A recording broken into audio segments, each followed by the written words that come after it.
Isang detalyado at kumpletong buod ng Hunter x Hunter chapters 401 hanggang 410 sa Tagalog, na tinatalakay ang mga lihim ni Beyond Net Ero, ang mga Nen Curse, at ang plano ni Hockenberg, ang pag-usbong ni Cheriednik, at ang pagbabalik ng tunay na Hisoka. Beyond Net Ero at ang sukdulang laro ng kapangyarihan. Mula pa lang sa umpisa ng pinakabagong batch ng mga kabanata, agad nang binago ni Togashi ang direksyon ng buong Succession Contest arc. Sa isang napakalaking revelasyon, si Beyond Net Ero ay may napakaraming anak, na lihim niyang ikinalat sa loob ng Imperyong Kakan, sa loob ng ilang dekada. Ang unang formal na ipinakilala ay si Longgi, miyembro ng gwardya ng ikalimang prinsipe na si Tubeba, at apo mismo ni Isaac Net Ero. Sa una, tila napakalaking titulo nito, ngunit mabilis nating nalaman na hindi pala ito natatangi. Dahil si Beyond ay sadyang nagkaanak kasabay ng kapanganakan ng bawat opisyal na prinsipe ng Kakan. Lumaki ang mga anak ni Beyond kasabay ng mga prinsipe, ngunit may mas madilim na layunin. Mula sa mismong kapanganakan, sa pilitan ng binuksan ni Beyond ang kanilang aura nodes, kaya napilitan ng mga sanggol na matutong mag-zetsu para lamang mabuhay. Dahil dito, naging likas na Nen prodigies ang lahat ng kanyang anak. Ngunit kapalit nito ay isang kakilakilabot na sumpa, isang Nen curse na nakatago sa ilalim ng kanilang mga dila. Pinaniniwalaang ang mga sumpang ito ay direktang konektado sa mga individual na prinsipe. Kapag dumating ang tamang oras, balak ni Beyond na isakripisyo ang sarili niyang mga anak upang patayin ang mga prinsipeng nakaugnay sa kanila. May teorya na hindi bababa sa 10 matitibay na sumpa ang umiiral, bawat isa ay maaaring ikamatay ng isang prinsipe, bukod pa sa maraming weak curses, na hindi pa malinaw ang epekto. Posibleng ang ilan ay halos walang epekto, tulad ng simpleng pananakit ng ulo. Ito rin ang dahilan kung bakit napakaraming bodyguard sa arc na ito, malaki ang tsansang marami na tayong nakitang anak ni Beyond na hindi pa natin namamalayan. Mga pinaghihinalaang anak ni Beyond Net Ero. Kasama sa mga pinaghihinalaan sina Bobby Minor, Theta, at Solkov. Si Bobby Minor ay tila may alam sa mga usapan ni Tubeba at Kurapika. Samantala, sina Theta at Solkov naman ang tanging kilalang Nen user sa entourage ng ika-4 na prinsipe. Lalong tumibay ang hinala kay Solkov nang sabihin niyang kaya niyang gumamit ng Zetsu mula pagkasilang, malinaw na indikasyon na siya ay isa ring, initiated, at apo ni Isaac Net Ero. Higit pa rito, hinihinala ni Longgi na isa mismo sa mga prinsipe ay anak ni Beyond. At upang masiguro ang tagumpay ng anak na iyon, ginamit ni Beyond ang buong estratehiyang ito. Layunin ngayon ni Longgi na hanapin at patayin ang prinsipeng iyon. Upang magawa ito, gumamit si Longgi ng isang contractual Nen ability para bumuo ng alyansa kay Kurapika, na sinang-ayunan din ni Tubeba. Sa panig ni Beyond mismo, makikita natin siyang kalma at walang pakialam habang nakakulong at binabantayan ng Zodiac na si Kanzai. Sa loob ng 12 araw, habang halos lahat sa Black Whale ay naglalaban para sa buhay, si Beyond ay nagbabasa at nagsusulat lamang. Humiling na rin siyang makausap ang isang hindi pa pinapangalanang tao. Ang krisis ni Fogetsu at Luzuros. Samantala, si ikapitong Prinsipe Luzuros ang pangunahing sospek sa misteryosong Nen curse na unti-unting pumapatay kay Prinsesa Fogetsu. Upang iligtas siya, nagpasya sina Kaiser, Melody, at ang Nen Beast na nagpapanggap bilang Kacho na patayin si Luzuros, sa pag-asang mawawala ang sumpa.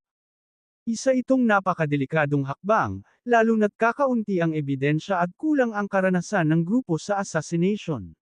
Lalo na si Kaiser, na miyembro ng di umano'y neutral na Kakan Justice Bureau, ngunit siya rin ang patuloy na nagtutulak ng mararahas na solusyon. Ang kanyang dahilan, mahal niya si Melody. Ngunit sa konteksto ng special martial law, napakaduda ng kanyang papel. Ikalawang yugto ni Prinsipe Zhanglei. Ginugol ni ikatlong Prinsipe Zhanglei ang karamihan ng kabanata sa pag-unawa sa kakayahan ng kanyang Guardian Spirit Beast, na umiikot sa mga Nen coins. Sa tulong ni Kurapika, napag-alaman na ang mga baryang ito ay unti-unting nag-a-activate ng aura nodes, at kalaunan ay magbibigay ng Nen ability matapos hawakan ng matagal. Ngunit may kasamang pseudo-coercive manipulation ang prosesong ito, na nagiging dahilan ng sapilitang katapatan ng mga humahawak ng barya. Maging si Kurapika ay nabigyan ng isa, na maaaring maging mahalagang plot point sa hinaharap. Gayunpaman, kung aabutin ng 6 na buwan ang activation, at 2 buwan lamang ang biyahe, maaaring maging halos walang silbi ang kakayahan ni Zhang Lei sa kasalukuyang contest. Dahil sa special martial law ni Prinsipe Benjamin, napilitan si Zhang Lei na bumaba sa Tier 2, kung saan siya ay posibleng target ng Heilai family. Ang radikal na plano ni Prinsipe Hockenberg, ang sentrong kwento ng batch na ito ay ang plano ni ika-9 na Prinsipe Hockenberg.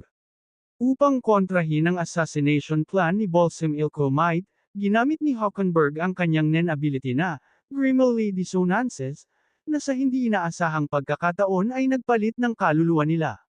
Si Hockenberg ay napunta sa katawan ni Might, at si Might naman sa katawan ng Prinsipe.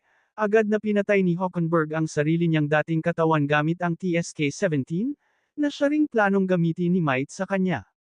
Idineklara ang pagkamatay ng ika-9 na prinsipe at isinagawa ang isang funeral procession. Ngunit ang totoo, nang mamatay ang katawan ni Hockenberg, bumalik ang kaluluwa ni Might sa orihinal nitong katawan, dahilan upang magbahagi sila ng iisang katawan. Upang makontrol ang sitwasyon, uminom si Hockenberg ng sleeping pills upang manatiling tulog si Might. Ngayon, may limitadong oras na lamang siya upang isakatuparan ang kanyang plano para manalo sa succession contest. Paghahanda ni Prinsipe Cherjednik. Si ika-4 na Prinsipe Cherjednik naman ay naglaan ng buong batch sa matinding Zetsu training. Layunin niyang pababain ang activation time ng kanyang Zetsu sa 1 segundo o mas mababa, dahil doon lamang nag-a-activate ang kanyang Hatsu na parallel future. Kapag nagawa niya ito, maaari siyang kumurap at makakita ng 10 segundo sa hinaharap, pagkatapos ay baguhin ang kanyang kilos na halos walang panganib. Ang huling record niya ay 3.496 seconds, at malamang ay mas bumilis pa ito. Sa kabila nito, pinaratangan siya ni Prinsipe Benjamin bilang utak sa likod ng isang biological attack sa Black Whale 1, isang malinaw na palusot upang ikulong siya. Sa kasalukuyan, isa si Cherjednik sa 5 prinsipe na nasa lockdown, ngunit malabong magtagal ito. Ang tunay na Hisoka. Sa Tier 1, sa wakas ay nasalayan natin ang tunay na Hisoka, tahimik na naglalaro ng baraha sa isang kasino. Inilarawan niya ang sarili bilang isang normal na tao, hindi interesado sa group fights o kakaibang fetishes tulad ng pakikipaglaban sa mga Chimera Ant. Mas gusto raw niya ang one-on-one na pag-ibig, at kung wala iyon, ayos na rin ang solitaire.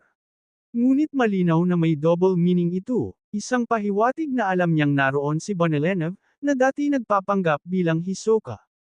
Pagkumpleto ng kwento. Sa pagtatapos ng batch, malinaw na papasok na sa mas madugong yugto ang succession contest.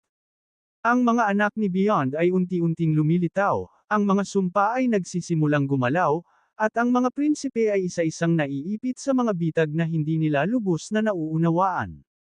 Si Hockenberg ay may iisang katawan at 2 kaluluwa. Si Cherjednik ay halos handa ng maging Diyos ng hinaharap. Si Kurapika ay unti-unting nalulubog sa mga kontrata at panganib. At si Hisoka, habang naglalaro ng mag-isa, ay malinaw na naghahanda na naman ng isang personal na laban. Ang Black Whale isang ay hindi na simpleng barko, isa na itong lumalangoy na libingan, at bago pa man marating ang Dark Continent, malamang nakakaunti na lamang ang makalabas ng buhay.